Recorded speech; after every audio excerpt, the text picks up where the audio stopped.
United States is a nation of many stories. These are but a few of them.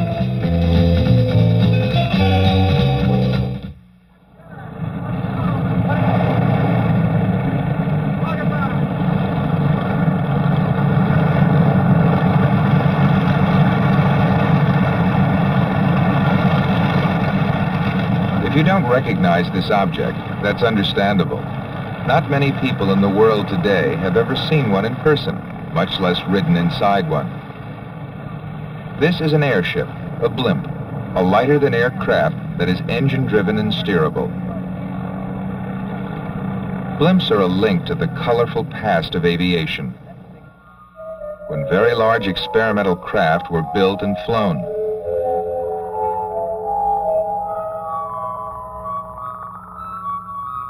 Available technology would now permit the building of even bigger airships. Their low fuel use, large freight capacity, and long-range ability could be harnessed to meet many of the world's needs. Airships fly because they are filled with a non-flammable gas called helium that is lighter than air. They trace their ancestry back almost 200 years. Built by a private firm, the Goodyear Tire and Rubber Company, the Mayflower and her sister ships America, Columbia, and Europa are the only United States blimps flying today. 3 are based in America and 1 in Europe.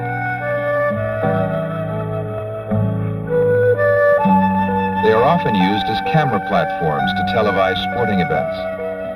But their entertainment value gives only a hint of the airship's true potential.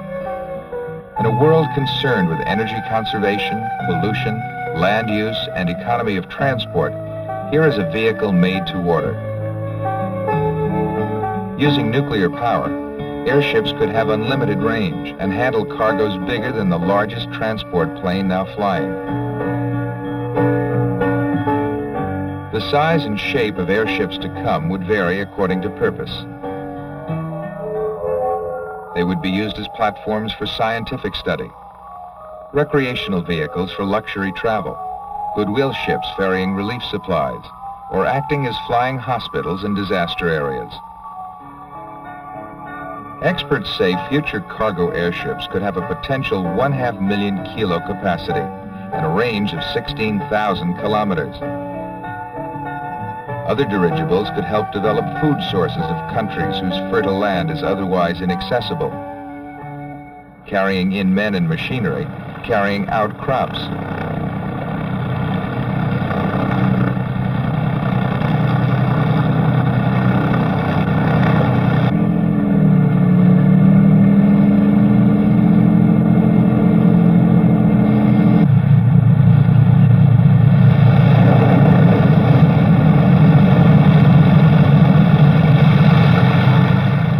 Using hoists, the airship need not even land.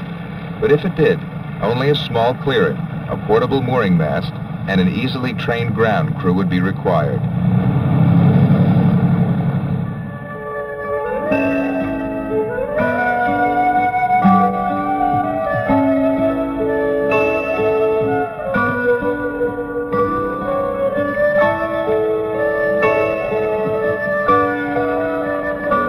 Of aviation is taking another look at airships as one of the answers to transportation needs of the future.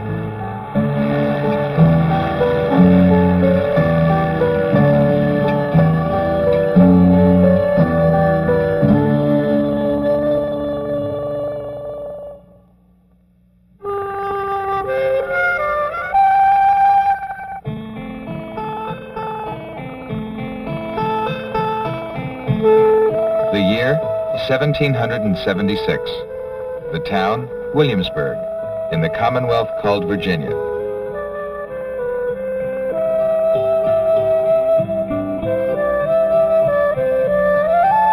The College of William and Mary, chartered by a grant from King William and Queen Mary of England, the second oldest college in the American colonies. Associated with the college, Thomas Jefferson, Peyton Randolph, George Washington, John Marshall, James Monroe, Benjamin Franklin. Nearby, a favorite meeting place for intellectuals, the Raleigh Tavern.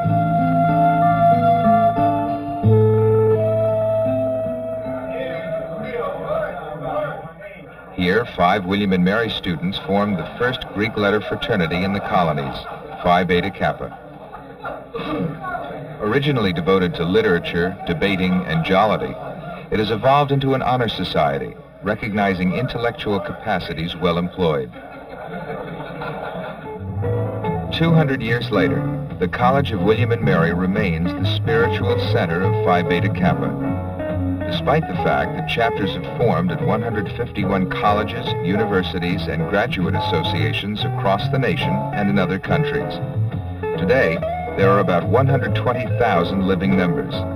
Phi Beta Kappa has become the most respected scholastic fraternity in the United States. To qualify, a student must demonstrate overall academic excellence, no matter what his field of study. Membership in Phi Beta Kappa is a highly coveted academic honor, bestowed upon many who have subsequently become some of the most influential people in the country, including 13 past presidents of the United States.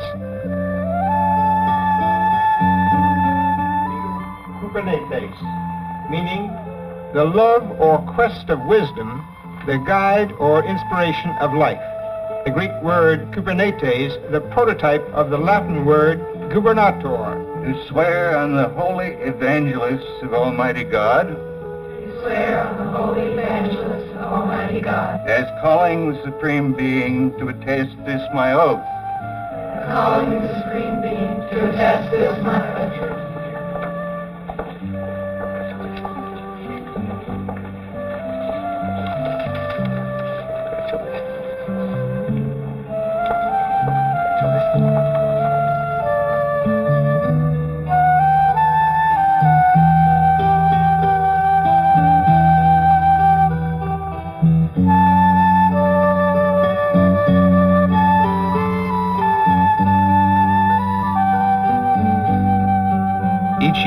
One student is asked to express the meaning of this honor for himself and his fellow students at the initiation ceremonies. Thomas Jefferson, alumnus of this college and one of the original members of Phi Beta Kappa, recognized the diversity of the human condition. It is highly interesting to our country, he wrote, to provide that every citizen in it should receive the degree of instruction to which his intellectual ability suited him. From those of ability, then, Mr. Jefferson expected much. Every man ought to serve society to the extent of his ability, and from those of the greatest ability, the greatest service is due. We, the initiates, hope that we can show our appreciation for the distinction shown us tonight by the quality of our service to others.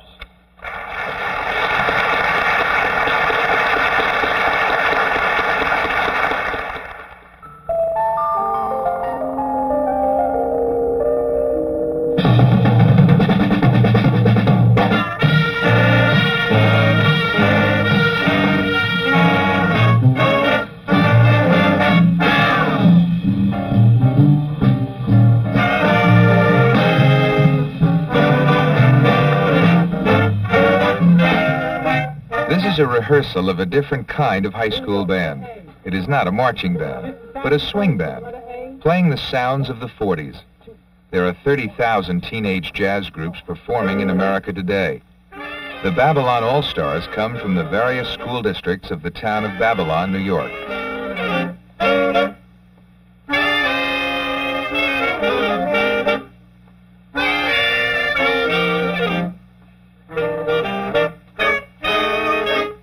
They depend on the community for support.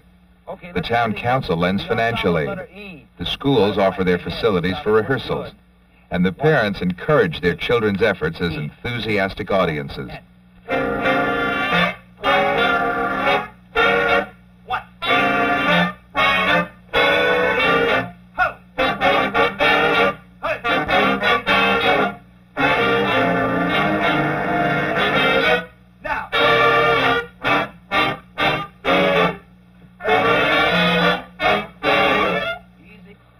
All right, here we go. But it is the teachers who make the real difference. They are professional musicians themselves. They played with the big bands. It is their feeling for this music of Count Basie, Benny Goodman, Glenn Miller, Tommy and Jimmy Dorsey, and their desire to pass on these sounds that is the great inspiration for the AllStars.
These 16-year-olds perform the year-round at hospitals, country clubs, and schools.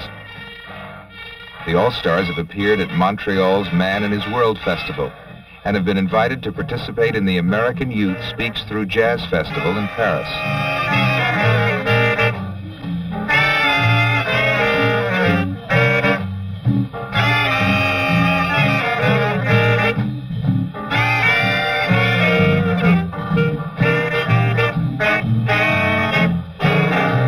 Today, all over the nation, musicians of a younger generation are rediscovering familiar sounds, and like the Babylon AllStars, are helping to keep alive an American art form, jazz.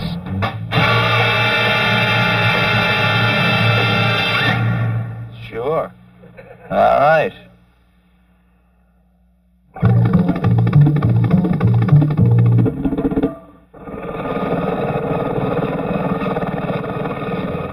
Searching for new energy, the United States is turning to its continental shelf. Of the 18,000 oil rigs in the Gulf of Mexico, Mariner 2 is the farthest out and drilling in the deepest water, 200 meters. There are other offshore fields in the North Sea and off the coast of Africa and South America. Most rigs stand in shallower water on firm legs, but Mariner 2 is a free floating vessel held in place by 4 huge sea anchors. Fresh food for the 60-man crew is brought 200 kilometers from the mainland by a high-speed launch. The weekly shuttle also brings out new drill heads, spare parts, and fuel to keep the rig operating. Mariner has 2 hulls. From the bridge above, seawater is distributed to the hull beneath the water to keep the vessel level. The hulls are connected by 6 hollow legs. A boat stands by ready to evacuate the crew in case of emergency. 2 3,000 horsepower generators supply the power to operate the rig. Somewhere beneath the ocean floor is a lake of oil covered by a dome of natural gas. After studying seismic data, geologists of the Amoco production company think it might be here. But the only way to tell for sure is to drill. The odds against finding oil or gas are 9 to 1. The odds against finding enough to be commercially feasible in a new field are 50 to 1. But one hit can make up for all the misses.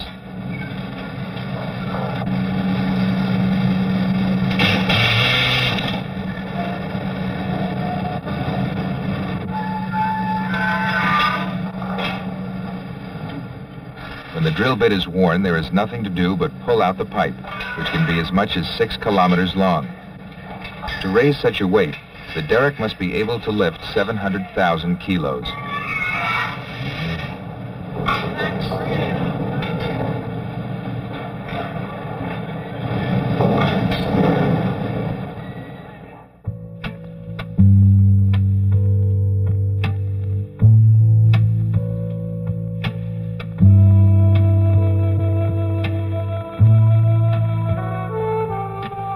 crews work in 2 12-hour shifts, 7 days on, 7 days off.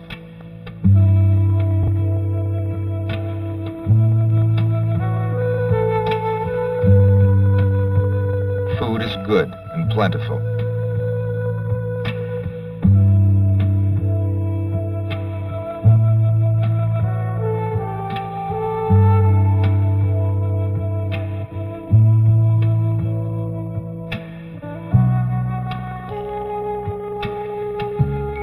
For the 7 days they are aboard, Mariner 2 is home away from home.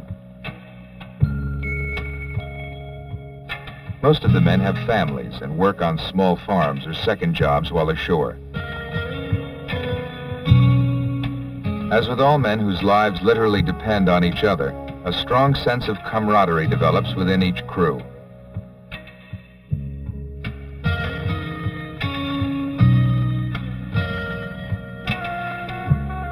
And like sailors, soldiers, and lumberjacks, they enjoy swapping tales of past adventures before retiring for the next day's tasks.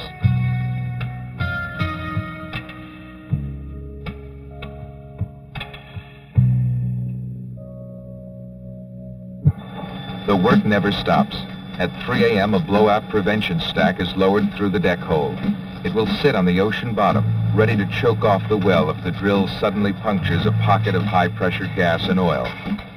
Blowout stacks prevent wasteful oil spills and protect the crew from dangerous explosions and fire. A hose will feed a special chemical mix down through the center of the drill pipe. This maintains safety pressure inside the pipe, cools the bit, and carries the drill cuttings back to the surface.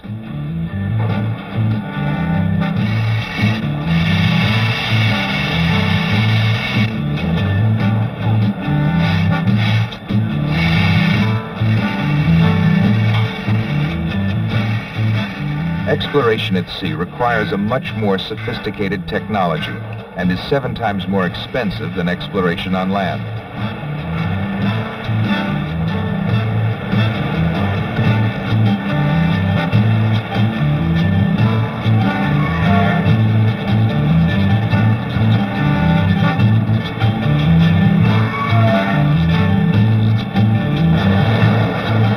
After 10 hours, the blowout prevention valve and the stack have reached the ocean floor.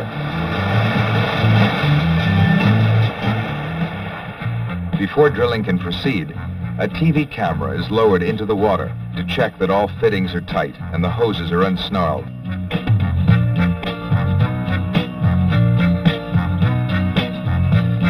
Everything looks fine. While one crew returns to the mainland for a well-deserved rest, another continues to drill.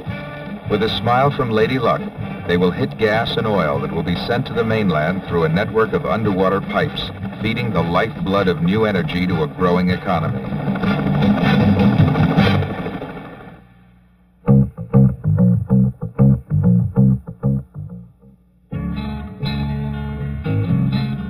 Avalanche, a constant source of danger to skiers. Darwin Stoneman and 13 other professional ski patrolmen must maintain safe ski and travel conditions in Little Cottonwood Canyon. This serene-looking canyon, tucked away in northwest Utah, is the home of Alta, a ski area famous for its ideal snow conditions.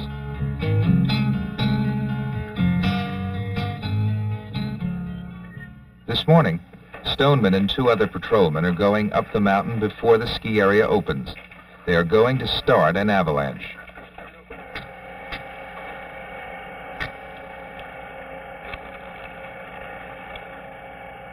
Practicing modern avalanche control techniques, they plan to initiate small slides before snow accumulates into a major avalanche danger. Such control work is vital, since it only takes the weight of a skier or a sudden shift in temperature to trigger a huge slide. During most winters, the patrolmen here see more than 15 meters of snowfall.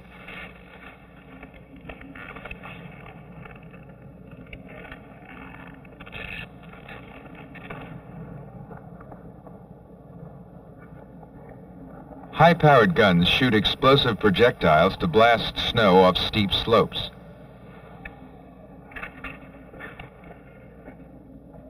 Often often the crew must endure blizzard conditions with zero visibility and fire blind using predetermined coordinates to find their target.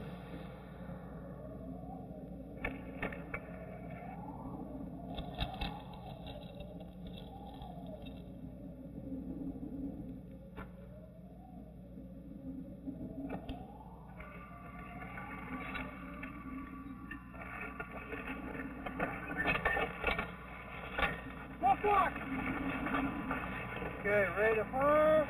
Fire!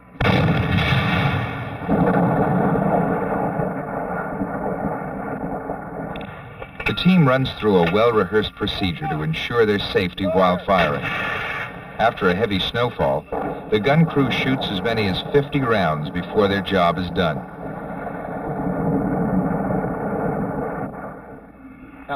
When the last shot has been fired, Stoneman radios a report to the base of the mountain, and the ski area opens for the day.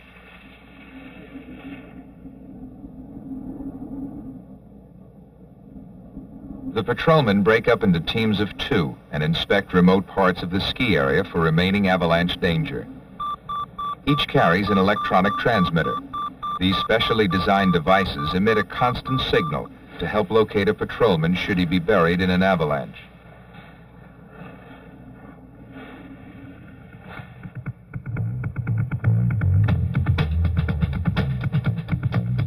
All patrolmen are also trained as emergency medical technicians.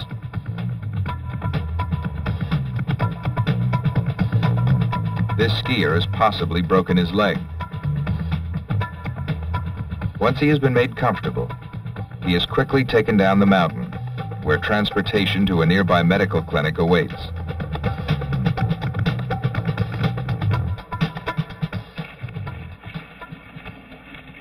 The patrolmen close a section of the ski area where they will place explosive charges.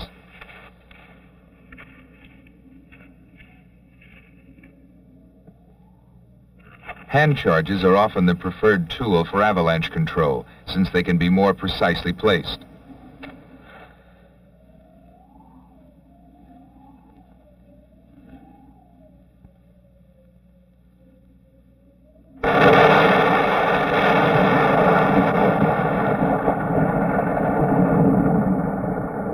Once the cloud of snow is cleared, a deep fracture line remains at the top of the slide area.